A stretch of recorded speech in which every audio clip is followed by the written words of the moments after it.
Good evening.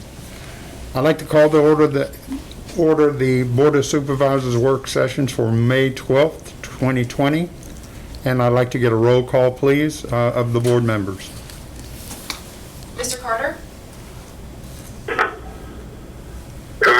Aye. Ms. Oates? Aye. Mr. Fox? Aye. Ms. Colors? Aye. Mr. May? Aye. Next thing on our agenda is the recognition of the National Police Week, May 10th through May 16th, and Peace Officers Memorial Day, May 15th. And Cheryl Colors is going to take care of that for us. Law enforcement officers take a vow to protect and serve. They take that vow knowing it can mean laying down their lives in order to fulfill it. The families of law enforcement officers live every day praying their loved one returns safely home at the end of each shift. The following officers gave the ultimate sacrifice to fulfill that vow. Virginia State Trooper H. Lee Henderson, end of watch, March 17, 1987. Virginia State Trooper Daniel Lee Williams, end of watch, December 12, 1999. Virginia State Trooper Kevin Carter Mannon, end of watch, February 18, 2006. Front Royal Police Lieutenant Patrick Farrell, end of watch, July 24, 1991. Front Royal Police Sergeant Dennis Michael Smedley, end of watch, September 20th, 1983. Gone but never forgotten. Your light shines on. Thank you.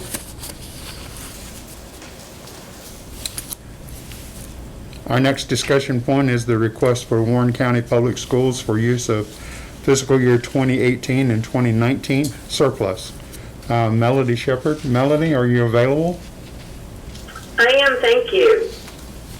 So first of all, I would like to thank the Board of Supervisors for approving our budget as requested.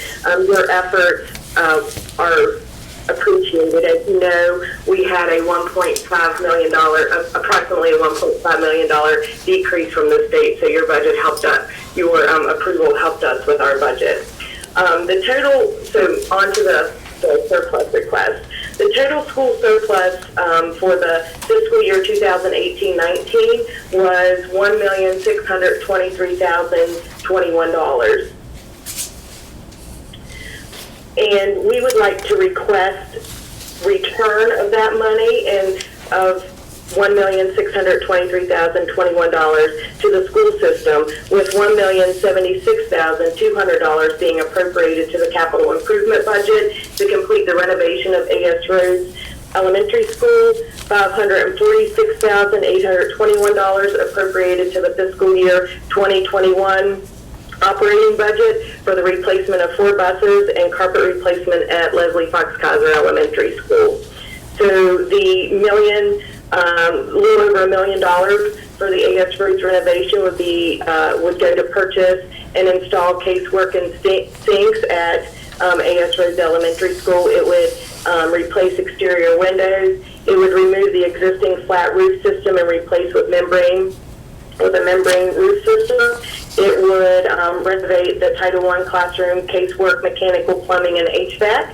And then it would include items that we valued engineered out of the contract due to our funding, and we were hoping that we would be able to reinstate these items, which includes an ADA ramp and repairs due to the new front entrance, installing the A-phone intercom door security system, purchase and install marker boards, purchase and install window treatments, which is your shades and blinds, restore the gable cupola, and then purchase and install fiber cement window infills, and then reinstate the $50,000 contingency. We've already had one item that has been attributed to contingency. We had some floorboards that were soft that we had to replace, and when you renovate an older facility, there are things that come along the way whenever it comes to, the renovation and things that you just don't anticipate. So then that was $1,076,200. then with our budget outlook this year, we were not able to replace any school buses. So the request here is to replace 4 buses at a cost of $480,000. And then for Leslie Fox Kaiser, that's our next school that we would be renovating, and we would replace carpet with tile. And the cost there would be $66,821. That would not do the entire school, but it would get a big portion of the carpet replaced at Leslie Fox Kaiser Elementary School. I'll be happy to answer any questions. Mr. Chairman, if appropriate, in the current budget, and it's shown on, I think it's page 3 there, we've used $2 million in total in the current budget from fund balance. $1.2 million of that went to the school system. For the last 2 years we've done that. That was part of their increase a couple of years ago. Last year's request, we gave them 50% back, and we were approaching it from the same context that it wouldn't truly cost us $1.2 million if we were able to use some of their anticipated return.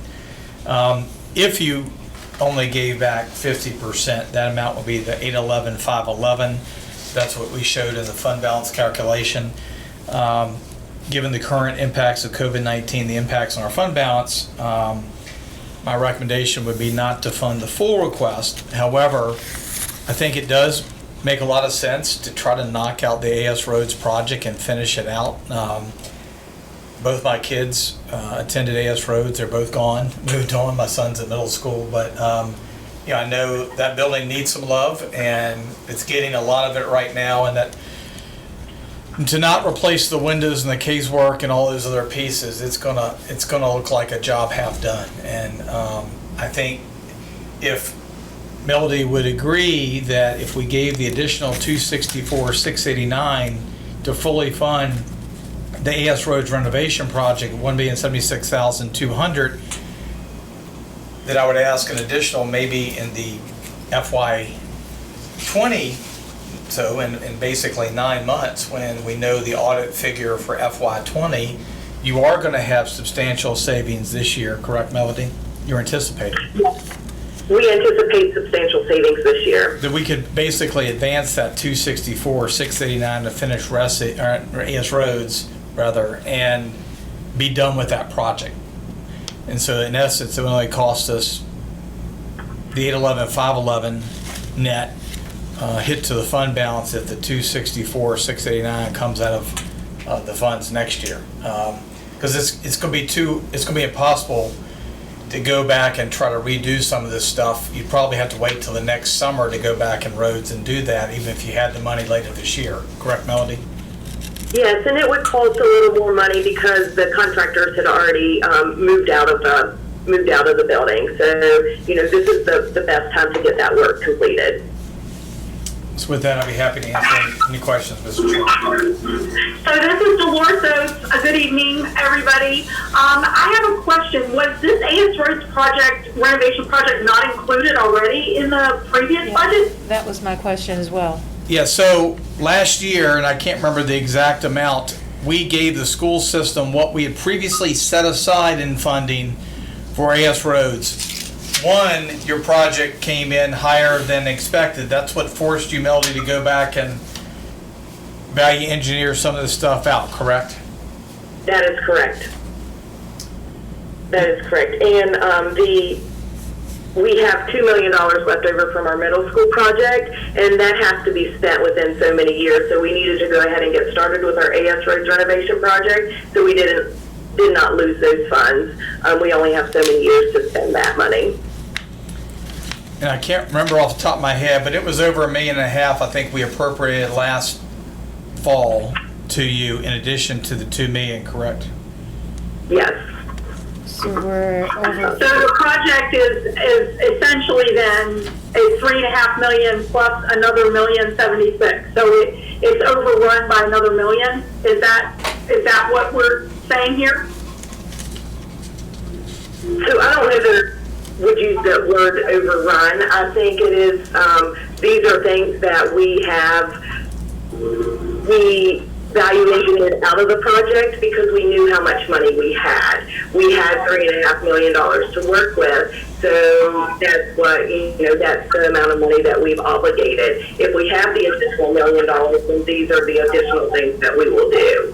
Okay, so I'm understanding now. So this is in addition to the things that you already had budgeted for. You're adding the windows, you're adding these other additional items in this request. That's correct. Okay, that makes more sense to me. All right, thank you. When were these windows replaced? I thought they had been recently replaced out there. So in the late 1990s, and there, if you have rode by A.S. Rhodes Elementary School, the panels at the top are actually starting to rust, and they are, they are in disrepair. We will receive some R value with energy savings, not enough to replace the windows, but there will be some energy savings with having new windows and the energy efficiency there, as they will, be sealed and tight.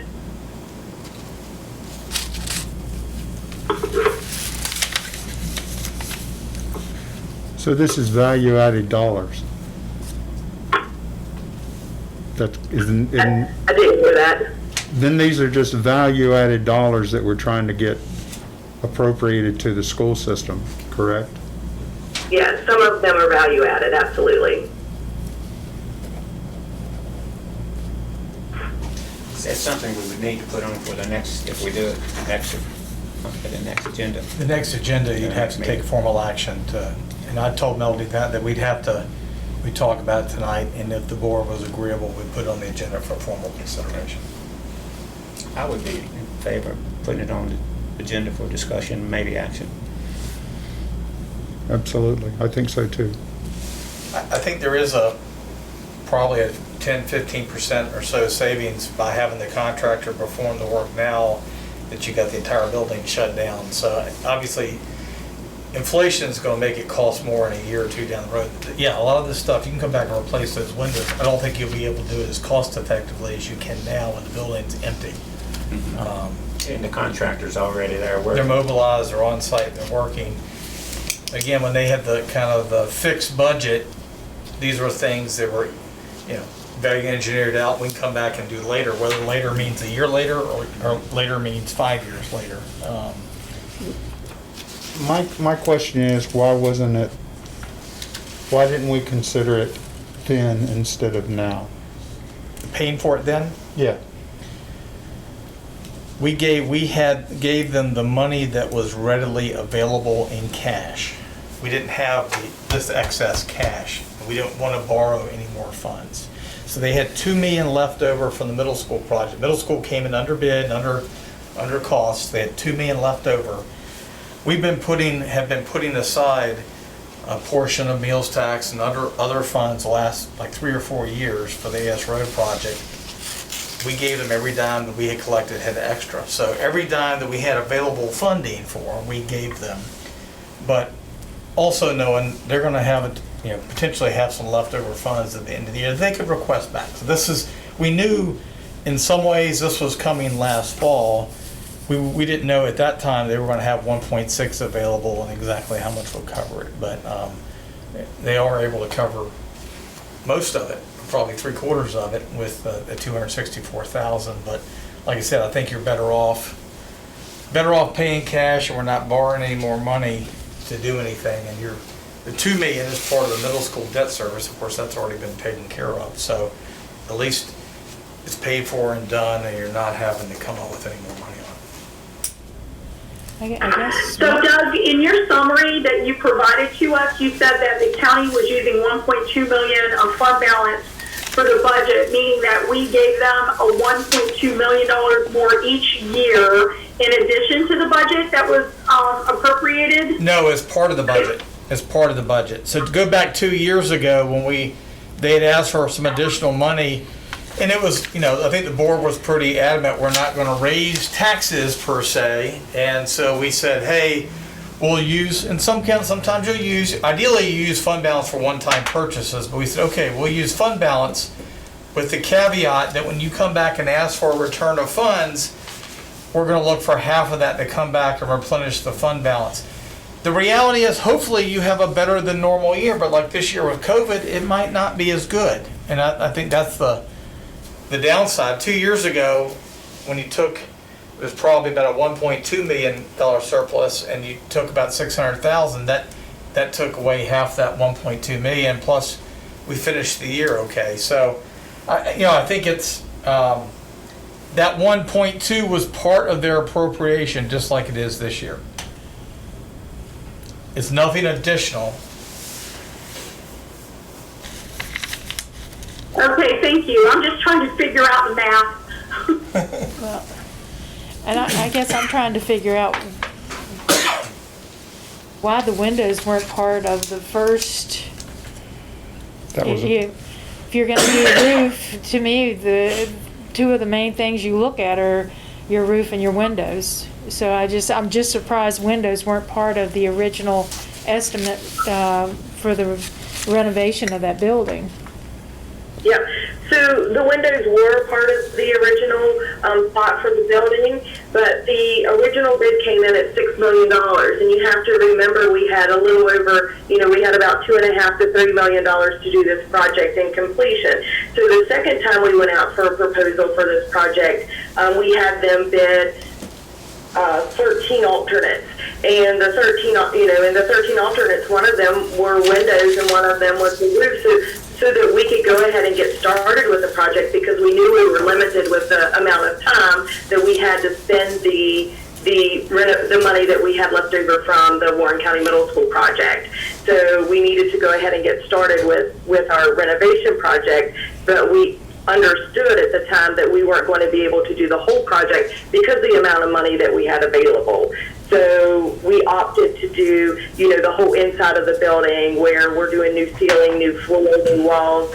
We're putting in handicapped access. We're putting in ramps and things like that. We are moving the office to the front part of the building so that there's a secure front entrance. We're making our restrooms ADA compliant. So all of that, the renovation of the inside of the building cost $2.5 million.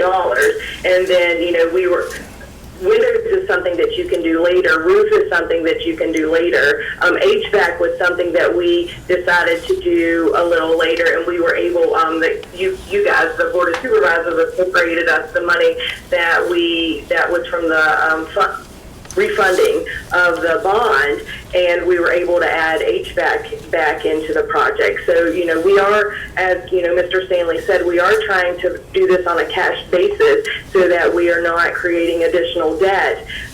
But, we are kind of whittling away at the project as we're able. But with $1,076,000, we're going to be able to complete the project in its entirety, which I think would be a great thing, and not have to come back later to replace the roof or to add the windows or whatever.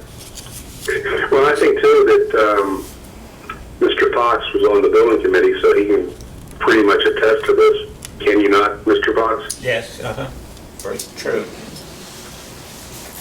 No, well, it's just simple questions that, I would think when you're renovating the inside, you'd want to make sure you had solid windows and roof before. If you don't have a good roof, you've ruined your inside. So, just question. well, at the end of the day, they did.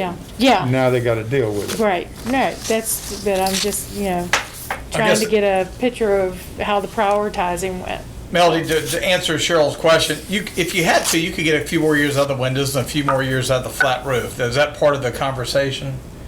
We could. The flat roof would last for a couple more years, and the windows would, of course, last for a couple of more years. But, it really would be nice to get the whole project completed, because once they, mobilize, when they take everything out, then it's going to cost more to do it later.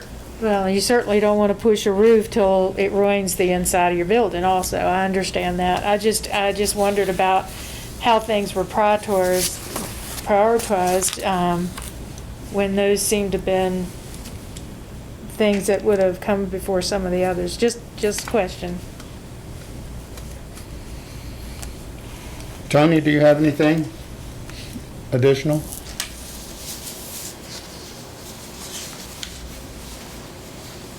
Did you ask me, sir? Yes, sir. I just wondered if you had anything else.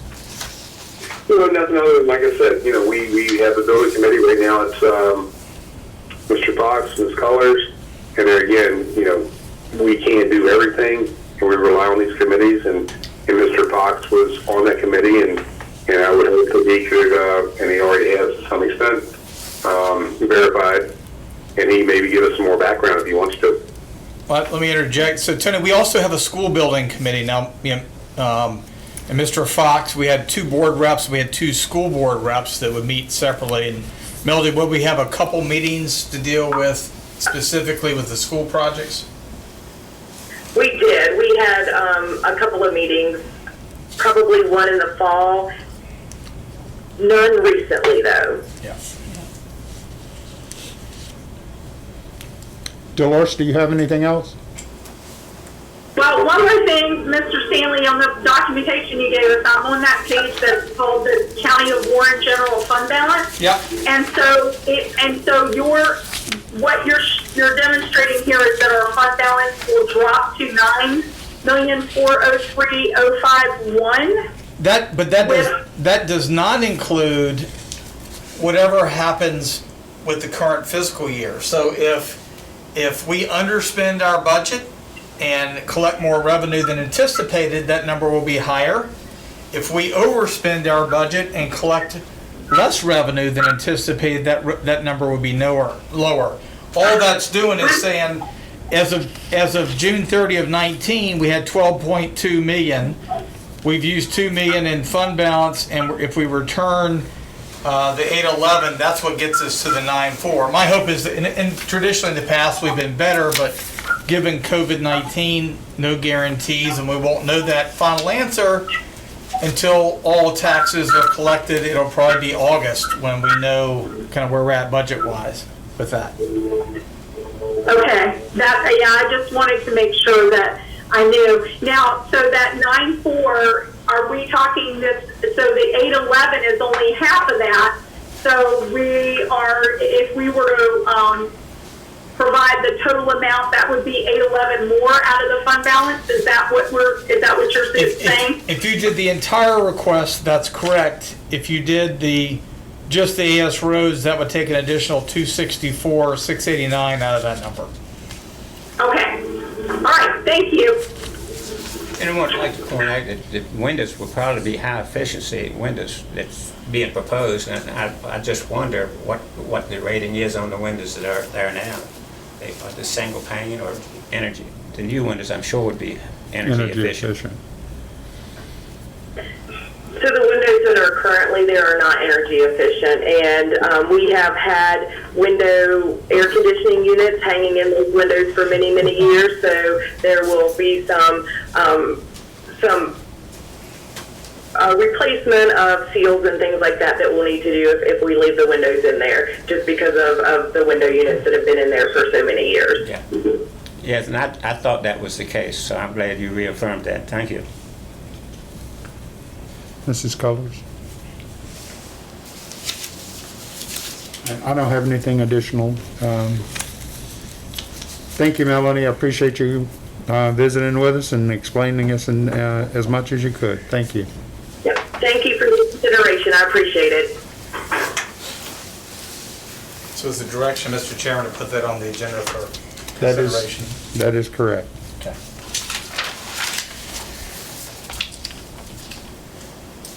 The next discussion point is the request of Chris Ramsey to annex a portion of the property located at 3853 Guard Hill Road. That was mine brought up, and I believe that Mr. Stanley, you're going to take care of that. Yeah, and I've also, Taryn, you're on the line, correct? Yeah, I'm here. All right, so, we had a presentation and by Mr. Ramsey and discussion with the board. Wanted to give you all the week to digest it. At some point, I guess from a staff perspective, we want to, is there any additional information you need staff to try to glean? Do we want to request that, the full traffic impact analysis be completed? Do you want to put it on a future agenda and vote it up or vote it down? But I think from a staff perspective, we just want to know, we want to make sure that you have the information that y'all feel you need to be able to make a good decision on this. Mr. Stanley, this is Dolores again. Mr. Stanley sent me, and I don't know if any of the rest of you have this, but I asked for the amendment to the voluntary settlement agreement between the County of Warren and the Town of Fort Royal regarding that area. And if you don't have it, there's quite a few things in there that I think are pertinent to this decision that should be reviewed.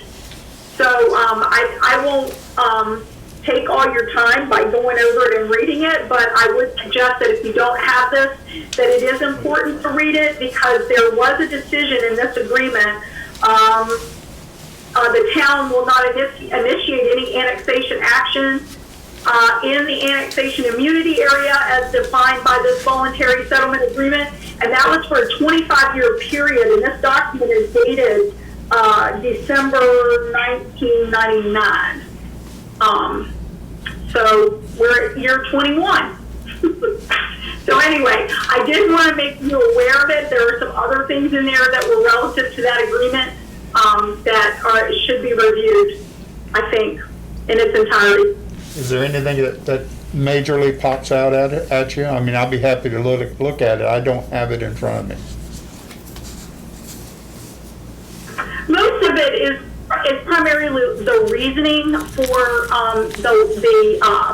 the agreement to not annex, and one of it is the impact on county schools. There's an impact on the sewer with the town water, because obviously the town sewer system is not fully capable of handling what it currently has in terms of I&I and some other things, and so there are lots of things in here that are relative to those issues. Thank you. Can we get a copy of that? Yeah, and I just want to point out, this is a boundary adjustment, it's not an annexation. Annexation is the hostile, that's Mr. Kushner's notes, I don't know if everybody saw a copy of those. And we need to get Emily to read that. Can we get a copy? But this does reference the boundary adjustment too. Was that the original adjustment of the Hampton Inn area? Dolores, I don't have it back in front of me, but Yes, there is a reference in here to boundary adjustment as well. okay. Thank you, Dolores. Emily, would you like to read the comments from Gary Kushner? If you would like me to read the comments. Yes, I from Gary would, Kushner. please. So these are comments submitted by Gary Kushner. He's a resident at 1106 Fetchit Road, I believe. I previously provided comments for the May 7th Board of Supervisors meeting opposing this request. That information documented the many factors that confirmed that annexation, which might ultimately enable additional dense residential development at that location, is not in the interest of the existing Warren County residents that you represent. In addition to my prior comments, there are more considerations that support opposition to the annexation request. First, the proposal attempts to be justified by alleging that workforce housing is a problem and that a high-density residential project would help fix that. I don't subscribe to the idea that workforce housing considerations warrant ignoring other important factors that affect citizens' quality of life. The following information is offered to that end. Employers in Warren County generally have no problem obtaining employees, particularly the county government and the schools, which are the largest employers.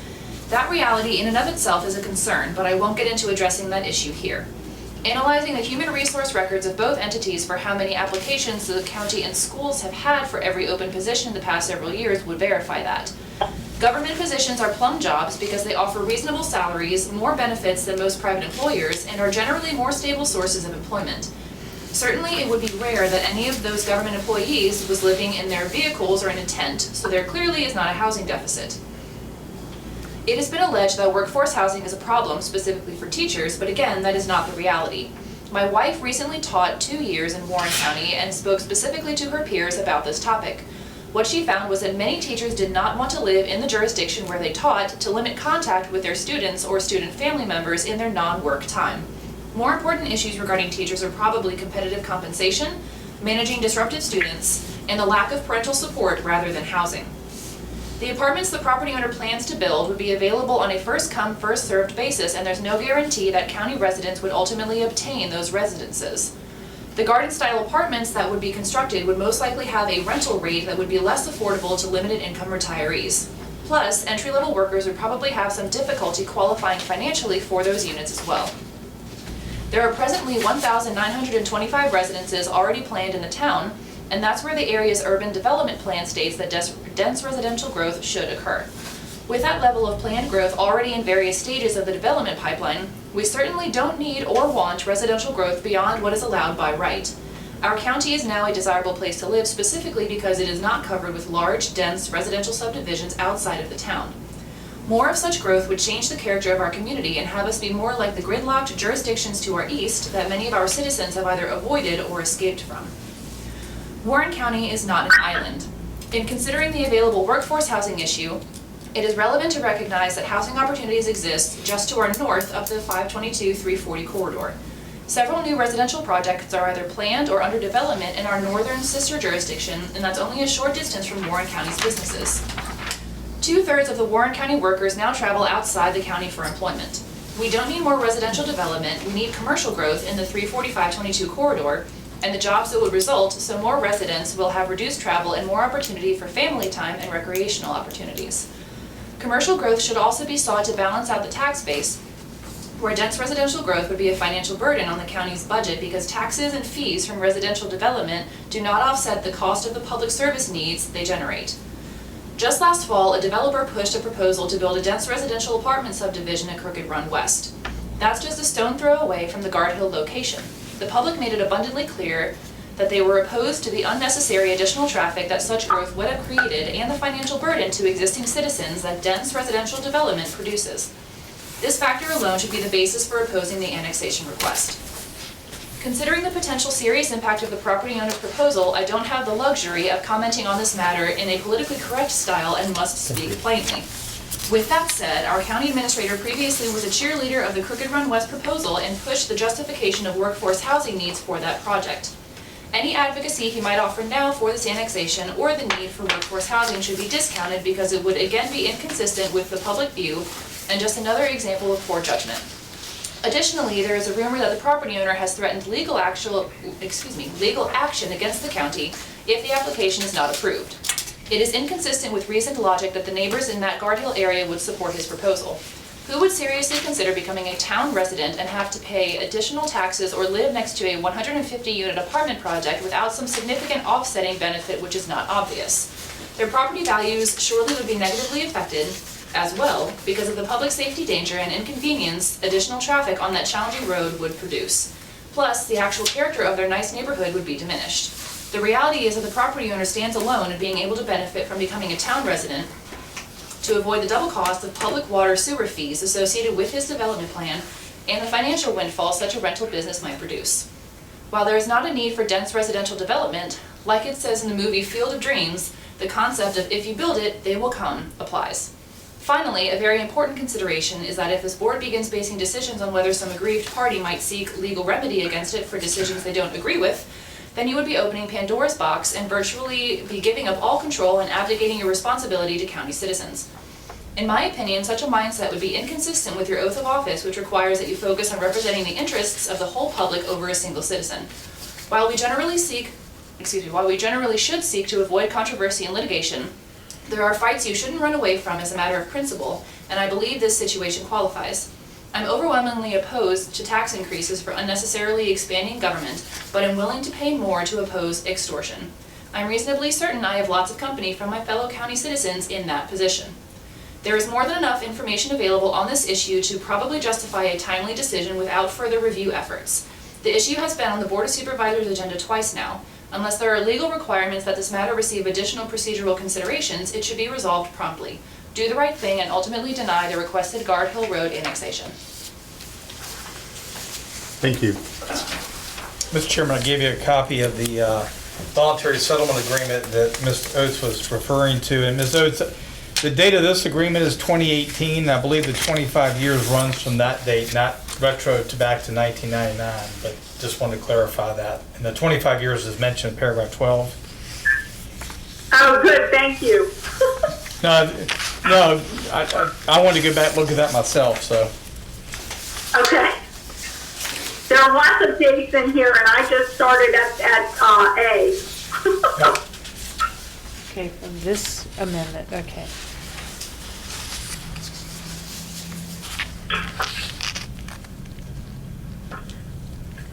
Does Tony So have a the copy? reason for this voluntary agreement was to facilitate the development in the county so the county could generate revenue to improve the school system.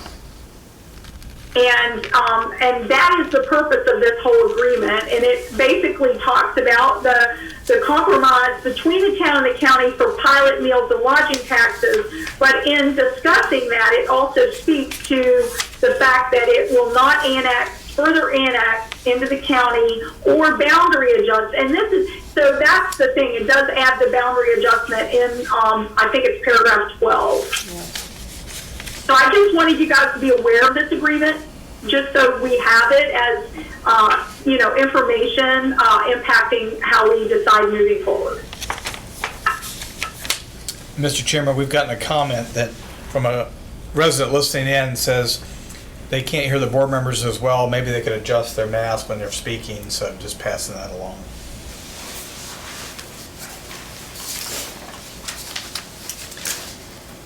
Thank you.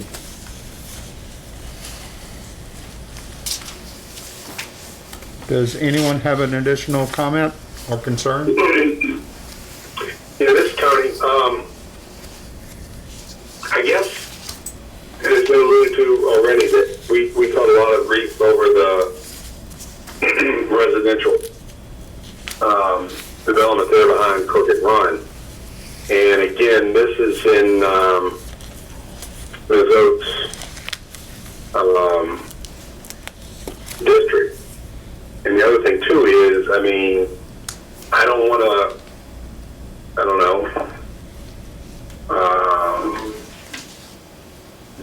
lack of a better word, jerk the developer around. And again, he has provided some information. There was contradictory information as far as how many school kids it would be. There was also, as far as an environmental impact study, which he took it upon himself. To do that, we would obviously need a more in-depth environmental impact study. And all these things cost money. And I certainly would not want to put anybody out to put out more money if we weren't going to go ahead with this in the first place. So I guess my first question would be to Ms. Oates, what's her feeling on this? Does this look like a good thing to go forward with? Or if not, why do we go through all these deliberations and then the final analysis is we're not going to do it in the first place? Well, as you know, Tony, I'm only one of 5 people on the board. So my opinion, is only 1/5 of this decision. Right now, I would like to be able to further review this before we vote next. But I would say that we should vote earlier instead of later. So that's my input. But I would like to review all the material that I have at this point. Okay. But I'm ready to make a decision if you want to put it on the next. That's a very good political answer. I appreciate that. Well, I was going to ask you, Mr. Carter, you were on the board when you voted against it in 2015. So tell me what your reasons for voting against it then. Primarily, there again, I think we need in this community workforce housing. I think we also need starter houses, whether it's decent apartments, townhouses. And if you look at through the community, we've got some very good things that have been done. Look on Villa Avenue. You look at across from the soccer fields. Those are good starter homes, age restricted, whatever. But then I also go back to the second thing too is what is the chairman's feel on this? Obviously he wants to know more information, but what is his thoughts on is he going to be able to support this or not support it?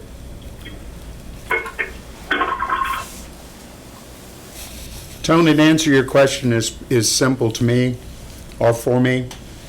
Mr. Ramsey and I have been friends for a long time. I'll be abstaining from this, and I'll let the other 4 members of the board make the decision. Okay, I appreciate that, and I appreciate your forthcoming. So I guess we go to the next thing. What does Ms. Colors and Mr. Fox think about this? Well, I also have a conflict, Mr. Carter, to some degree, because my company has drilled wells for Mr. Ramsey, so there may be a conflict for myself also. Okay, so it sounds like to me, if I can find a conflict, and Ms. Colors can find a conflict, it'll all come down to Ms. Oates. Well, I have no conflict. And I am perfectly ready and willing to vote on this at our next week's meeting. Okay. Okay. That's fine too. Like I said, if it's something to go forward, that's okay. I just want to string this out and add additional expense to the developer if it's something that the board does not want to go forward with. And I guess going back to Ms. Oates, I mean, I know the gentleman has requested since 2013, 2015, all those things.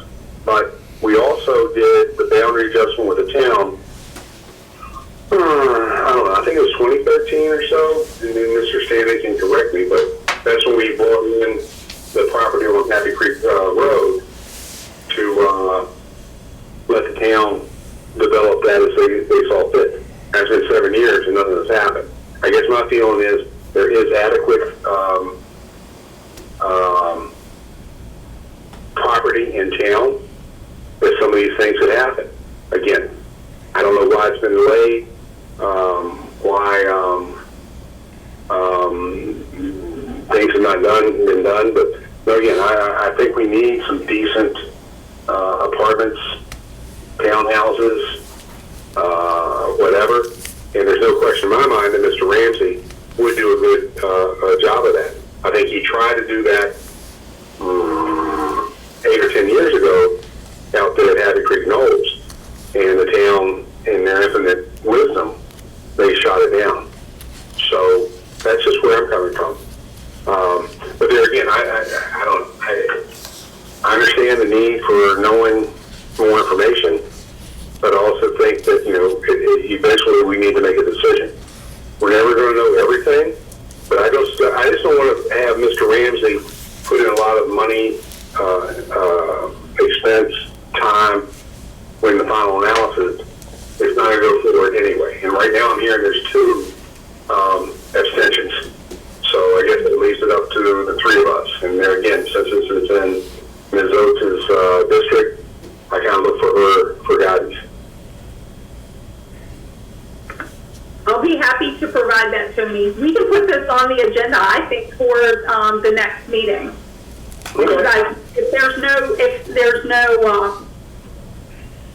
further need for discussion, then we can do that for the next meeting. No, Okay, thank you. and I'm fine with that. And Mr. Chairman, just looking at the resolution we did last time, I think if I'm the attorney, I'm saying, don't just say no, but try to put something to it. And that was part of the decision previously, and why we did the resolution was to try to articulate the board's concerns with the project. And I would guess between now and next week, let me know if there's anything we should add, change, delete from y'all's standpoint. But I think if Jason was on the call, he'd say, please articulate your feelings one way or the other. And if you want me to draft something that approves it, let me know. But I think a lot of the stuff in here still stands, but please let me know, and I'll be happy to make whatever changes the board desires. Thank you. Any additional questions or concerns for this? I think the basis of that would be too, as far as the resolution passed in 2016. I think that did lay some of the stuff out. Did that not, Mr. Stanley? That's what I was referring to, Mr. Carter, was that I didn't really see a whole lot that had changed since that 2016 resolution was passed. Most of that stuff's still pertinent, I believe. Well, yeah, again, I think that was brought up when we first discussed this in the last work session or whatever. I think Ms. Oates brought that up too. A resolution passed by a previous board is not binding on a current board. So those things can change as the environment changes. So again, but that could be a basis for that. But that resolution is not binding on this current board, just to reiterate it. But it would make sense to go back and look at that and see if it makes sense to what was done then, if it makes sense to do what should be done now. Which, like I said, everything changes, and that's fine. Well, it's a good reference and guide, that's for certain. Thank you, Mr. Carter. And Emily has already put that on the agenda for the next board meeting. Next thing on our agenda is the Rivermont Fire Station Replacement Project Update. We've had some issues with that building and the waterproofing and issues like that around it. Just wondered from the board, the people that have been out there to visit the site, and we've received all sorts of information back. Have we got any additional questions that we need to talk about? And I know this, Mr. Chair, I think Brandy's on the line. If you need her to give an overview of what we're talking about for the public in the work session, we can certainly do that too if you want. That'd be great, Brandy, if you're available to talk. Yeah, I'm on the line. Thank you. Just give us a brief update, please.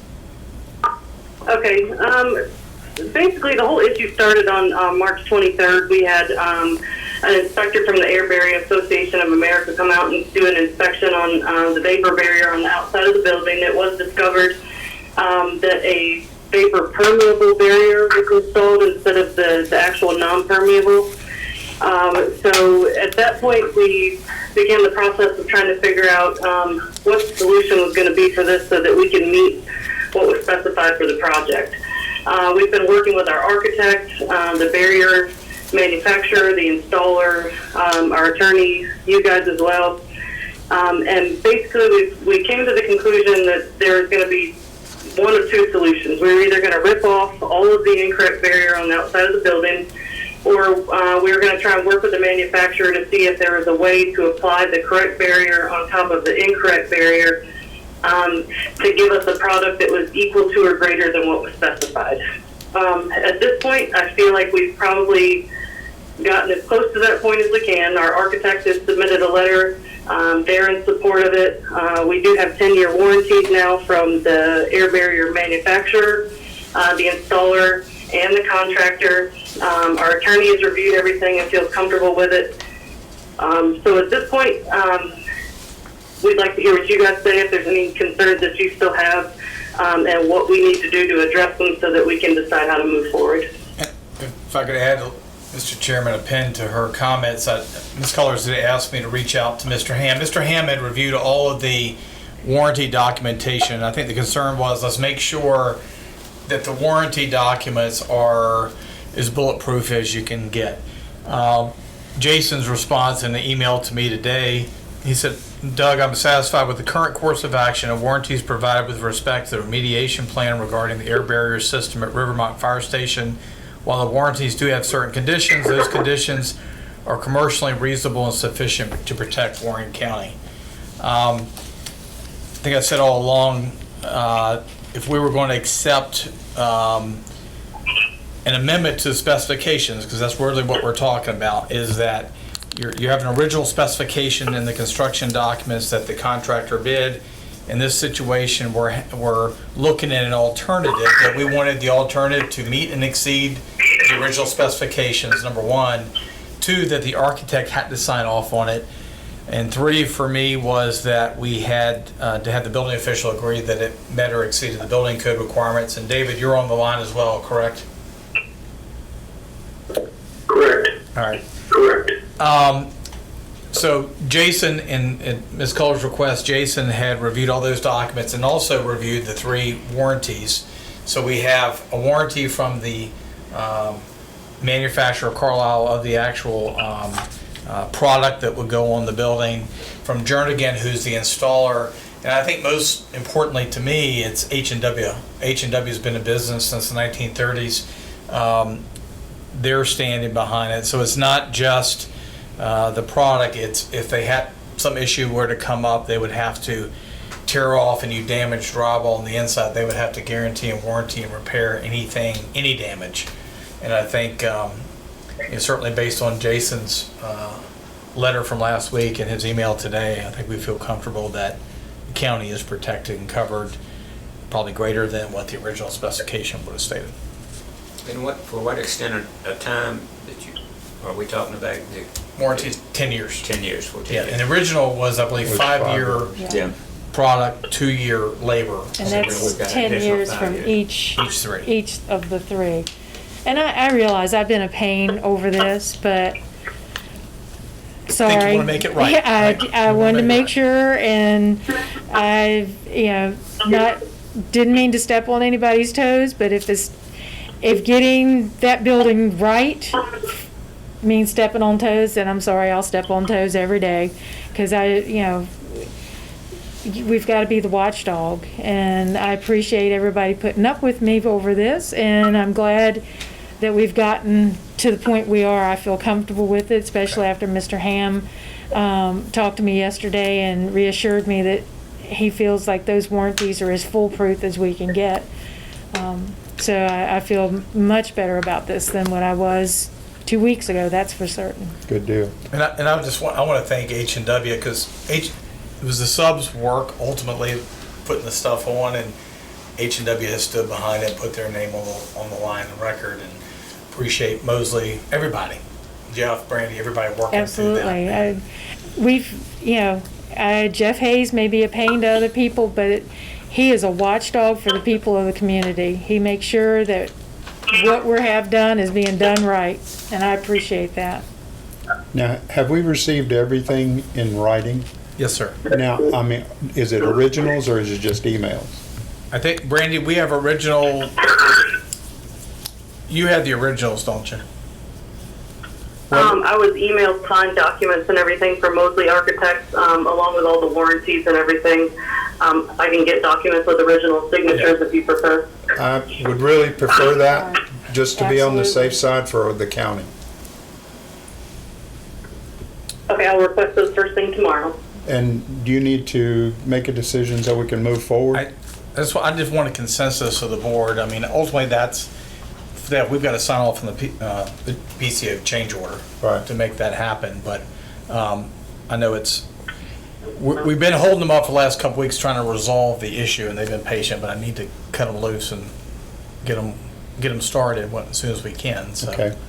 Well, Cheryl and I have been a pain in their side for a couple of weeks now ourselves, and so I'm comfortable to go forward with what's being proposed. So, Mr. Fox, you're comfortable. Mrs. Cullors, you're comfortable.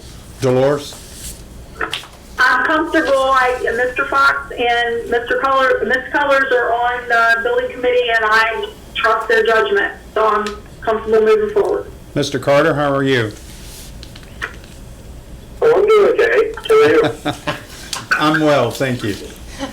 No, I'm doing fine. I know, like I said, I would like to, that's why we have a building committee, that's why we have the different committees, because we cannot do everything that needs to be done, and I think that most of the credit goes to Ms. Cullors, as far as pointing this out. Also, we would like to thank Randy for following up on this. I know it took a lot of work to nail some of this stuff down, but there again, I mean, these things are things that need to be looked at. We can only do what we can in the moment of time, and we hope we do the right thing. And I think this is something that would prevent future problems down the road. So again, I would just say kudos to Ms. Cullors. I think I appreciate her being on top of this. She's done a great job, and I have no issues with it at all. I believe that everybody's done as much as they can to make sure that we've got the best product that's out there. And Mr. Stanley, I think I have the direction. I believe that you have the direction, yes. This would like to say thank you to Brandy for doing all the things that we asked her to do. And I know sometimes it's probably irritating, but we would like to thank you anyway. No problem. I appreciate that. Thank you so much. And honestly, I'm glad we went through the exercise. I think we do need to look at possible solutions and what was going to work out best, and remain open to what the solution needed to be. And I think we've gotten to a good place. So I appreciate everybody's effort. Well, it takes a village, that's for certain, so thank you. Thanks, team. Next thing that's open for discussion is the reopening of the county-owned facilities to the public. Mr. Stanley? And I'm going to turn this over. Mr. Farrell's out here and would like to come in. Rick and I have been talking the last few days, not only about the governor's phase 1, but also kind of what our response is. And honestly, we've got factoring in some of this is what we're dealing with as far as tax due date, the treasurer and commissioner, and trying to include Jamie and Sherry into that discussion. And I think we have a good game plan, and with that, I'll turn it over to Rick and let Rick review what we've discussed. All right, thank you, sir. And good evening, everyone. What we've talked about this week, this Thursday, we have our media roundtable. So we will publish a press release with the plan that we'll talk about tonight, and we'll talk about the highlights with the media on Thursday afternoon. Our plan is to have Doug and the town manager present, along with Mr. Bell, the sheriff, police chief, and myself. And we'll talk through the highlights of Executive Order 61 that will be coming out, we think is coming out this Friday. In all of the meetings that I've had with VDEM, the governor continues to leave it out there that we're targeting this Friday, but he could change his mind if the metrics and conditions change. But everybody is expecting to go forth with Executive Order 61 this Friday. There is a lot of guidance on the internet, if you all haven't seen it, that's very specific to churches, businesses, recreation places, etc. That what we are saying from a county level is Warren County will be no more or no less restrictive than what the governor is prescribing. So in Executive Order 61, the things that he is saying, we're saying we accept as is, and that's how we plan to go forth with the county. As opposed to right next door to us in Northern Virginia, he did publish Executive Order 62 today. In most Northern Virginia localities are not going to transition out of phase 0 yet. And that order will push out to May 28th. So just to our east, they're still going to be more restrictive as we and the rest of the state begin to slowly open back up. So we'll need to keep our eyes on that.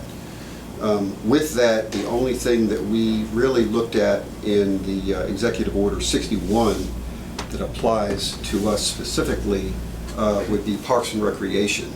And we've applied some of the business, the fitness center business type activities to our Parks and Recreation. Mr. Bell took a look at that and said that's about the closest that we're going to get to match. So as far as Parks and Rec outdoor facilities go, we'll put signs back up to be used at your own risk because we won't be able to keep up with the proper cleaning of those activities.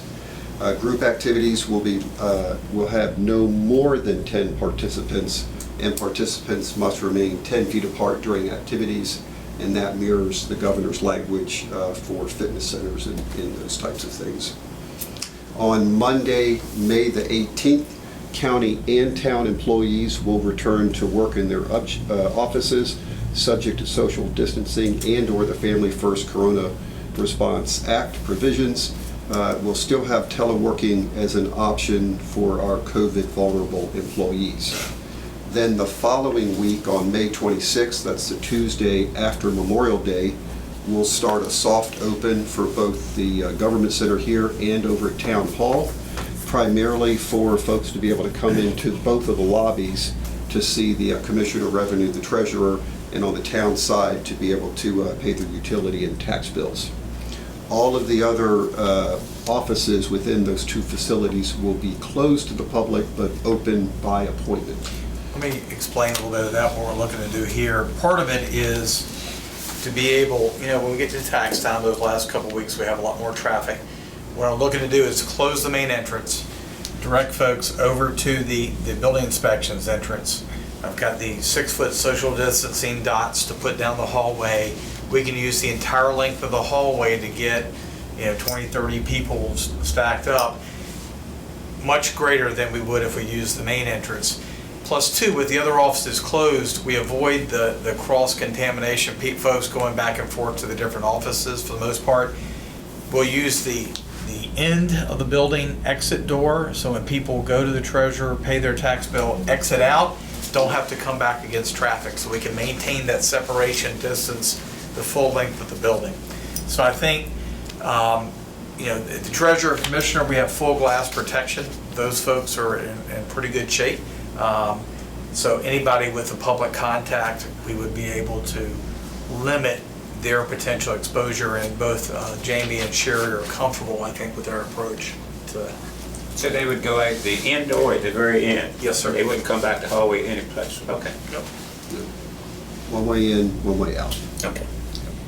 And then also on May 26th, we expect the school system will have most of their employees back at work or in the offices. That's not official yet, but Ms. Shepherd thinks that the next day or two they'll have that date finalized. And then June 5th is the official end of our public school year. And right now, we're expecting on or about Monday, June the 8th, that we will fully reopen the Government Center and Town Hall. However, that is subject to the governor in phase 2. Ideally, it's the same as the phase 2 date, but we don't know how that's going to go yet. So that's what we're thinking as far as our reopen plans. How Sir. about these meetings? Will we be able to go like we did on our last one and have separation out front so we can sit back up there and get all of the supervisors up on the dais like we should? Because we've gotten a lot of, I'm not going to say grief, but people want to talk. I would say by the June 16th meeting, we potentially could be back at that point. I wouldn't recommend for the June No. 2nd AM because we'll have traffic in here going to pay their tax bills that morning, pretty heavy. So, if they're agreeable, I think that. And I would think by then we would know case-wise whether the governor should be transitioning to phase 2, and we can get, because we're still limited to the 10. Right. So if you go to phase 2, then you can have 50, and I think we're covered for our meeting, so. Right. As long as we've got separation, correct separation, right? Yes. Yes, and I think phase 2 would be the time to explore that, probably not earlier because we're still under the 10-person. 10-person Yeah. limit. So in that 10 people would count 5 of us. Yeah, That's So- That's everybody. So, Yeah, that's everybody. but at least we could all be here for a meeting. Feel a little better than. What about church and church attendance? Because I had a call yesterday wanting to know how church attendance was going to work. Is it still limited to 10 people? So churches would be 50% occupancy, every other pew kind of thing. And the guidance for, it's out there. And it's really going to be up to each church denomination and community to figure out how they want to do that.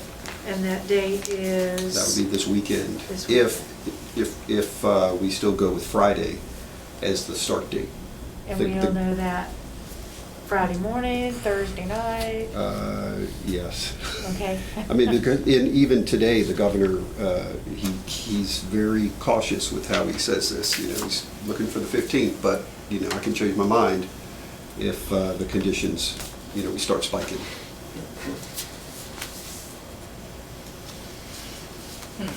I know that we're not trying to hurt anybody any more than they've already been hurt, but we also have to be aware that whatever we do, there could be a worse impact. And it could come back and spike our numbers, and then we'll just have to go back to the way we were. Right. Unfortunately, that's going to be the reality. But we don't want to hurt anybody. But we've got to give everybody the opportunity. Let's see how it goes. Right. So that's the plan.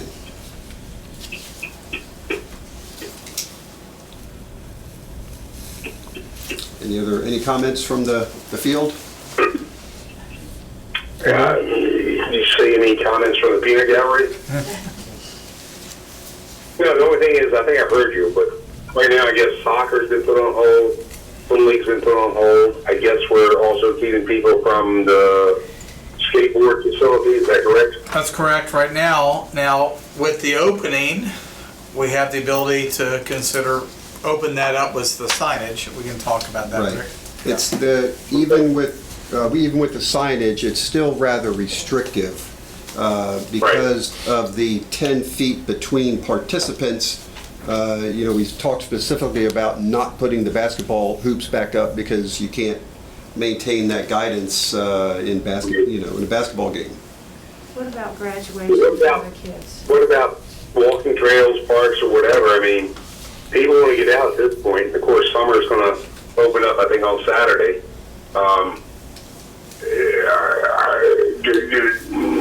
I mean, we have the social distancing in place. So, I mean, can we tell people to come out and at least encourage them to enjoy the parks? We just keep a certain distance, but then again, some people may not do that. well, with the walking trails, in talking with Mr. Bell, people are using the walking trails now and maintaining social distancing, and his interpretation is if you're just walking, the 6-foot rule is fine because you're not getting into sweating and things like that as you would in basketball and et cetera. So you've got the greater distance there. So walking trails are fine, and Well, that was something too. Somebody, I don't know, somebody had said something about why keep them 6 foot or whatever. Why not 4 foot? Why not 8 foot? And my understanding, and you can what's the word? You can tell me if I'm wrong or not. But my understanding is the reason for the 6 foot is because if you're breathing, sneezing, coughing, that's how far your breath goes or whatever. Is that correct? that is correct. That's what the doctors have recommended. The average droplet transmission rate is when you cough. And that's what people don't understand. And there again, it's just a matter of educating from the standpoint that, the 6 foot was not an arbitrary number, but it came back because of, like you just said. So the only other thing is, and then just trying to be irreverent as possible, and this goes direct to Mr. Stanley, because I know he was a big athlete back in his day with rugby. So I guess from Mr. Stanley's standpoint, we cannot have any more rugby matches. That's correct. Okay. Did we have any before? How many people on a rugby team, Doug?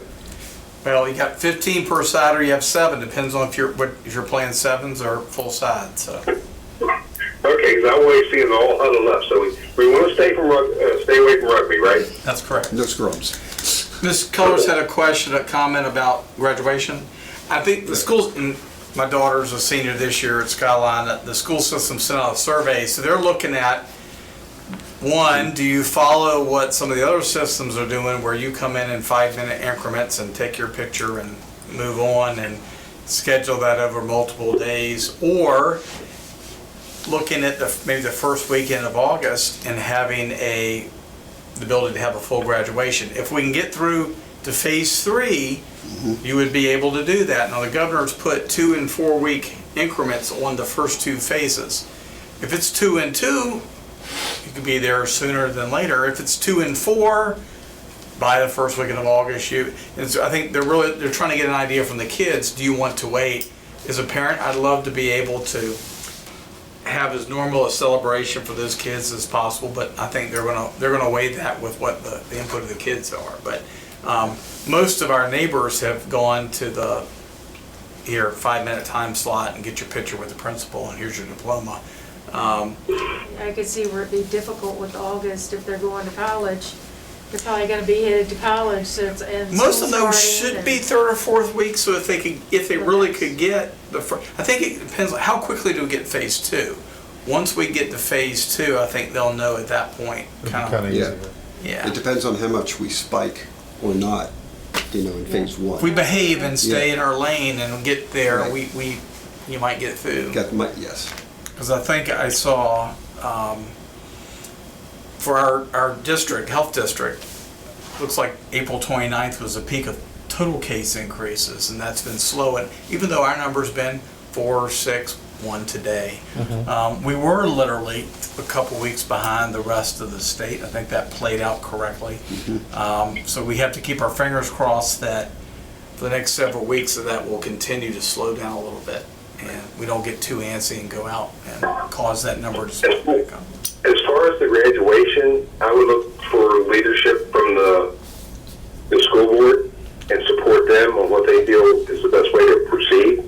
Because again, like I said, these are whatever, uncharted territories, we never been here before, all those things. But then again, I think it's a big deal to graduate from high school and see what we can do to celebrate that achievement. So, depending on what the school wants to do, I almost feel wholeheartedly supportive of that. But I think we need to obviously look at safety and see what we can come up with. I mean, I thought about if that makes sense or not, but if you have the kids' parents show up and keep them in separate rooms, and then they go out there in groups of 10 or whatever and do that thing. So, but that is an achievement. And then what can we do to support these kids and let them know that, we're right there behind them and we appreciate what they've accomplished. Mr. Carter, I think that the school board has sent out 2 options. I received, as Mr. Stanley just said, I've received that email as well. And there are 2 options for parents to choose. So I think they're allowing the students and the parents to weigh in as to what their preferences are in terms of graduation. It can be individual. The only thing about having an individual graduation is you don't get to graduate with your class.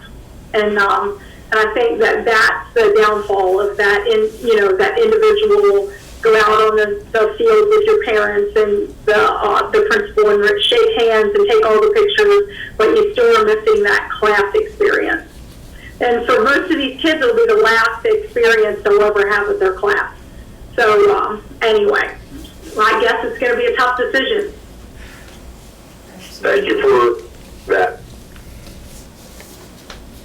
Well, I, like Mr. Stanley, have a senior. So.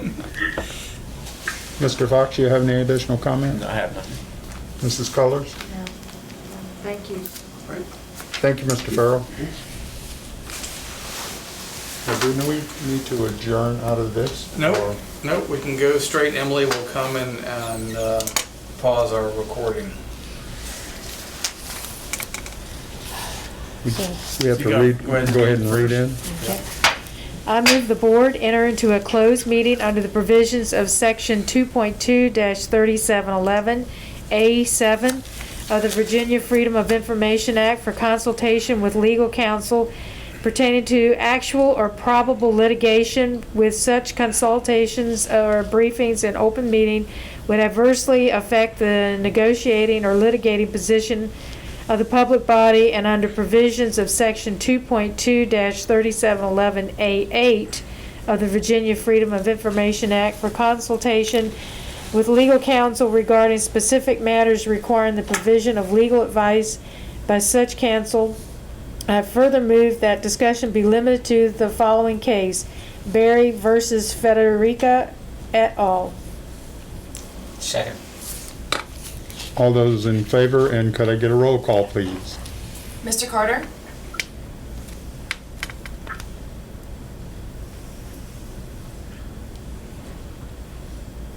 Mr. Carter?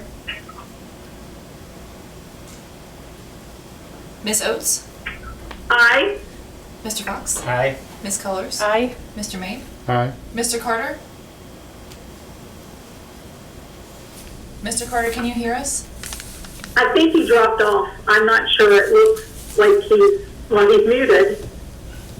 But I don't see his number any longer. Oh, you're right. I Emily. think okay. Yeah.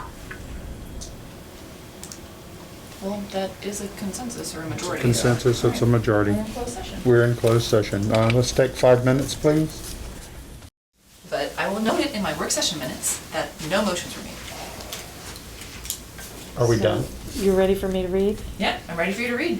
I move that the board certifies to the best of each member's knowledge Only public business matters lawfully exempted from open meeting requirements under sections 2.2-3711 A7 and A8 of the Virginia Freedom of Information Act, and only such public business matters as were identified in the motion by which the closed meeting was convened were heard, discussed, or considered in the meeting by the public body. Second. Any discussion? Roll call, please, Emily. Mr. Maid? Aye. Ms. Colors? Aye. Mr. Fox? Aye. Ms. Oates? Aye. Mr. Carter? He didn't come back on. Oh, okay. We're now out of closed session. Do we need a motion for adjourn? I move we adjourn this meeting. Second? Second. Roll call, please. Ms. Oates? Aye. Mr. Fox? Aye. Ms. Colors? Aye. Mr. Maid? Aye. Meeting is adjourned.